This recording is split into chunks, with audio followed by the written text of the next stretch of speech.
Senator Webster? Yes, he's here. Senator Webster here? Senator Webster, Senator Webster is here. welcome back. See him. Come up and you need to testify. You might need a proxy vote. Welcome. Let's give him one. Give this guy a hand.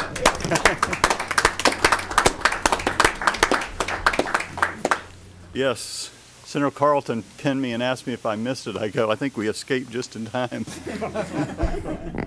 Wise words. Well, Chairman and members, it's a pleasure to be here today. I empathize with the problem that you have with the money. I just can't imagine how you're able to meet all these needs with the difficulties that we face, not only in this state, but the country.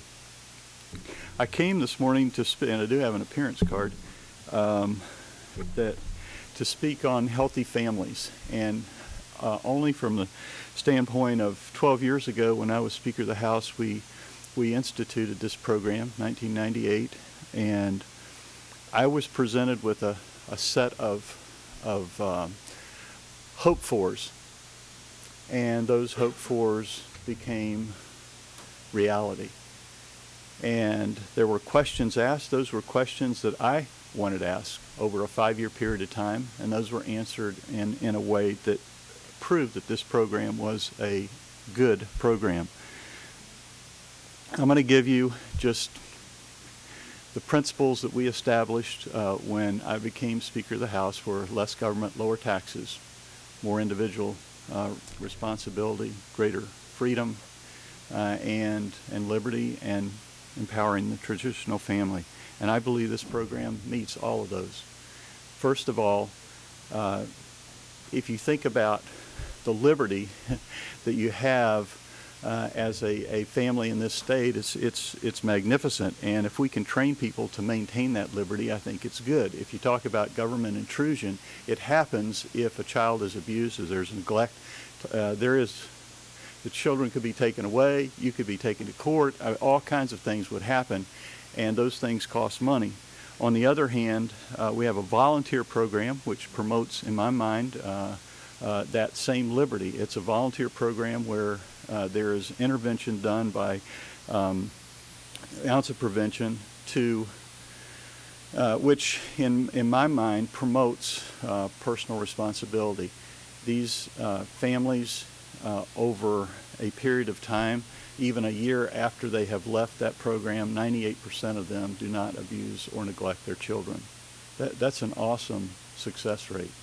I don't know of a program that can do that when you have those that have been identified at risk, and yet 98% of them become productive citizens. 70% of the ones who enter that program who are unemployed have a job by the time they leave the program.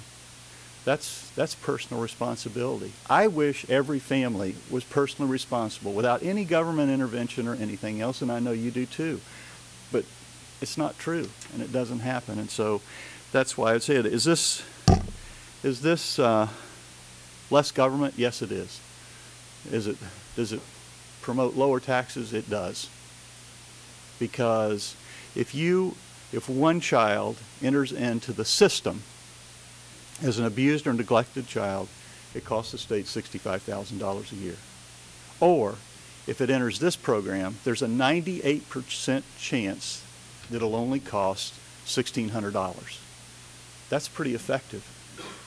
And that to me has saved, for spending tens of millions of dollars, it's saved hundreds of millions of dollars. And I believe this program promotes all of those things. And does it empower the family? Absolutely. Because we as a state can try to be parents. We have child protection teams, we have foster care and so forth, and in that it's just an attempt to be the best parent we can given the situation that we have.